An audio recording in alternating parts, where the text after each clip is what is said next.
Udomo. Ibiki? Zikari ikintu niyogiye kubwira. Kize. Ngiki. Nibagiwe ko hari umukobwa ugiye kuza kunsura. Kandi umva mubwire mbwira Udomo. Ibintu biri seriye. Danda. Wowe umukobwa gusura wowe Kagabo nzi.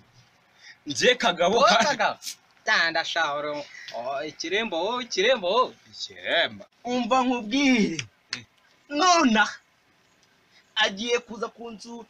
Urabizi ko mama na papa bagiye nyine. Nyine akushaka kugira ngo nze kubikora nyine. Nawe urabyumva nyine ngibi bya.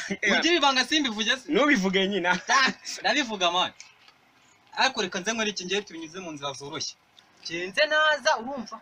Ituro ya mbere akaba ari ngiye wijya. Umurangiza nyine ukora gahunda. Ukajyaho bwa kabiri. Urumva nyine ubusubiye mu njumbure. Siya dirus. Akubwo umuntu ugira ubwengera. Ubwenge no genda bugira nyine. Manzombe. Mvunike. Nereta. Twemeranye. Ngo banzeho. Nose konze mwaze uri tiri gicuto y'ikizongwe. Ntiwagiye gutereta wawe karo banzaho. Ituro ya mbere agomba kuba ari yanjye. Nimba utabishaka mushyire mu kiranye. Urabizi hano gapu na mama batubuje ko ari nta mukobwa ugomba kuhagera. Uzi kuri mukure cyangwa jya niyahure. Wapfuye ibipfa. Gupfa n'ubuntu gushyingura no muganda man. Uti nguki. Wese ntago mubwije ukuri.